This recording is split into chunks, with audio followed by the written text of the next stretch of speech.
grudges. We all have grudges, things that bothered us in life. Maybe it was a divorce. I went through a divorce, 2 of them. And you tend to carry it in your gut, and you don't want to let go of it. And my next guest has a way out of that, a way for us to deal with our lives and let things go, and frankly, just settle it. That's the title of his book. Tom Gehring's with us on the phone. He's the author of Settle It and Be Blessed. Tom, thanks so much for being with us. David, great to be here. It's a real pleasure. Thank you so much. Thank you. I was reading the jacket of the book, and it's really intriguing, and it made me think back towards a lot of events in my life where, maybe I didn't handle it right. Walk us through the thesis of the book, and obviously there was probably an event, a reason you wrote it. Tell us about it. Well, yes, I've spent more than 30 years at the crossroads of human conflict. I am a trial lawyer by trade. I also have a very substantial charitable interest, support of the Dream Center in downtown Los Angeles and other charities, which means I spend a lot of time helping people in rehab centers. So the bookends of my life for more than 30 years have been sort of the gritty side of rehabs and on the streets of L.A. to the sophisticated side of the biggest and most sophisticated trial courts of the country. And somewhere about 4 years ago, I felt led to write a book called Settle It and Be Blessed. The whole premise of the book is based on, frankly, Genesis 13, and in essence, I'll be happy if I have time to tell you that story, but the bottom line Well, don't read me the Bible, no. No, I know, we are called to settle matters quickly, not hastily. Hastily means superficially or fearfully, but we are called to settle matters quickly, and if you do that, I found over 30-plus years of helping people settle things that they Tom, walk me through a real-life example. I can literally go to a typical week that I'm having now, and by that I mean I'm helping 2 very substantial families go through 10 and 15 years of conflicts in the family. And I truly believe if they had rushed to settle it, quickly, these matters would not have developed. And the challenge is, as I say to a lot of people, and I say in the book, is that we're called to settle matters quickly, not solve matters quickly. The solving will come if you settle it quickly. I mean, get it behind you. The solving will come. And so one by one, I'm helping these families settle long-term conflicts that have been going on for a very long time. I can assure anybody listening that there was no reason for them to go on for so long. Things like disputes between siblings over who owns this house or this property or this issue, or who's entitled to this money or that. But Tom, let me break in for a second, because it sounds like, in the end, a lot of conflicts, certainly maybe most conflicts, it's about money. Isn't that what we're really talking about? We're talking about money. And if I settle it too quickly, I'm giving up a lot. I was in a lawsuit a number of years ago, and I was asked to settle, and I was entitled to a certain number of money, and they came to me with an offer that was ridiculously low. I could have settled it, but if I had, I would have missed out on the big payday. Well, again, it's interesting because David, what I'm always dealing with is people that have put their passion on hold while in the middle of their conflict. I tell people all the time, you can't pursue your passion while in the middle of your conflict.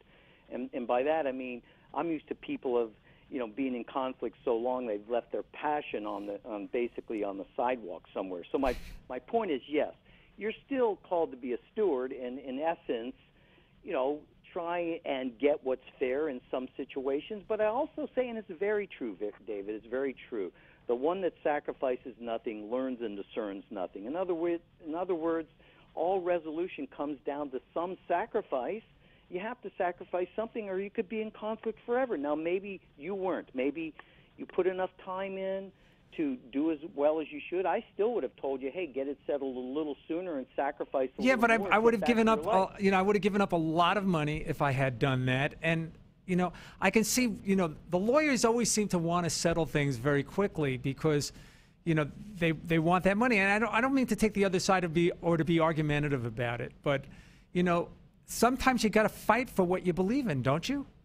Well, clearly there are times when, and I say it in my book, Settle It and Bless. I basically say, you know, try your best to settle it, and if you can't settle it, win it. But what I say in the book, which is true, I promise you, it's true, it's true, it's true. You don't deserve to win it until you have done everything to settle it. So I'd put the question back to you. I'd say, David, did you actually eventually settle the matter? Did you, with the matter you brought up? I did. I got a check. That felt like a settlement to me. Excellent. In other words, you didn't go to trial, correct? I did not go to trial, so I guess you're right. I did settle, yes. And that's a good thing. So whether you went a little too long, I don't know. I don't know, to be honest. But if you're in the process of writing, let's say, the next great novel, or you always wanted to do more on certain things, or take your kids to a trip to the Grand Canyon or something, you got to measure what you're giving up to be in the middle of your conflict. Do I think you took it too far? My answer is kind of no. Why? Because you did ultimately settle it, which is a good thing. Now, whether did you push it a little too far? I don't know. But I can tell you one thing. I promise you I can tell you one thing, and I'll tell you it like this.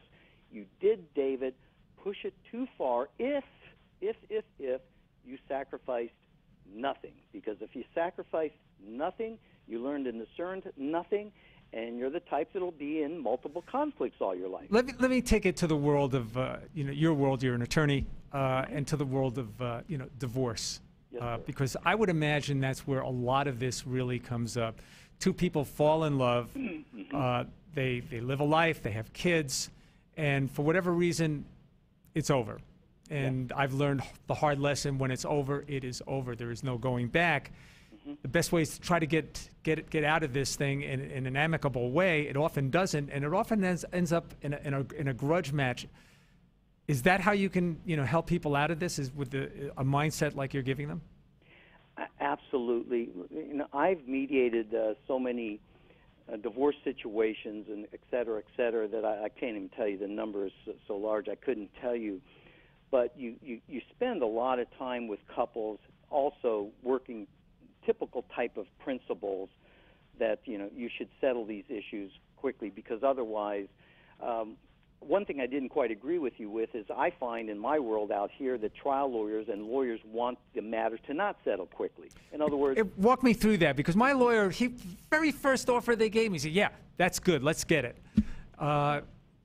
Show me where I'm wrong. You didn't have the best lawyer out there, but I tell you this much: the law business. And when I give speeches, for example, I look out at, you know, at let's say a group of 1,000 people, and I say, I want to tell you things that basically means you're not going to need to hire me. Or if you did hire somebody from my tribe, meaning lawyers, you cut it off as soon as you can. You do that by getting things resolved. Look, the bottom line of a business model with a law firm or a big law firm is the more you're in conflict and the more they're billing, the more they make, and the bottom line is the lawyers that brought in that business make more money at the end of the year, period, end of subject. Now, in the middle of that situation, are there good lawyers? Of course. The lawyers that want to get things resolved quickly and honestly and efficiently for their clients. But they're also the lawyers that make more money the longer you're in conflict. They'll let you stay in that conflict. I would admit, I'm certain that's true, because I've seen that in the world of business. Lawyers love to talk, and that clock keeps going. I've always imagined, maybe you can help me out with this. I've got a question for you. You're an attorney. When I talk to my lawyer, you know, he starts talking, and he says, "Hey, Dave, man, how's your, you know, how was the beach last week? I knew you went out to the beach." They're talking, kind of, you know, meandering around, very friendly. I talk about his kids. I know they have an application that they press a button and they're billing me. When does the clock start? The clock should never start on chit-chat or any of that. It just never should. I know, for example, my style is I enjoy that part of the conversation because you are learning about the client. It does help. It does help. Well, maybe you should be billing them. But no, I don't think you should. I don't, and I don't believe lawyers should. They should be willing to say, let's say, spend an hour on the phone with you and bill maybe just 3/4 of it. That piece of the conversation does help us in our lawyering, but no, I do not believe, and I don't bill for that time, because first of all, it's human nature. We lawyers also need breaks in the middle of the day when you can, especially a client you know, where you can stop and say, hey, did you enjoy that bike ride through wherever, Colorado or something like that? And we enjoy those discussions too. If you had a Harley, I'd say, hey, have you been on your Harley lately? Tom, you're bringing up images of the hit movie The Firm starring Tom Cruise. Tom, thanks so much for being with us today. It looks like a great book. Can't wait to read it. Thank you, David.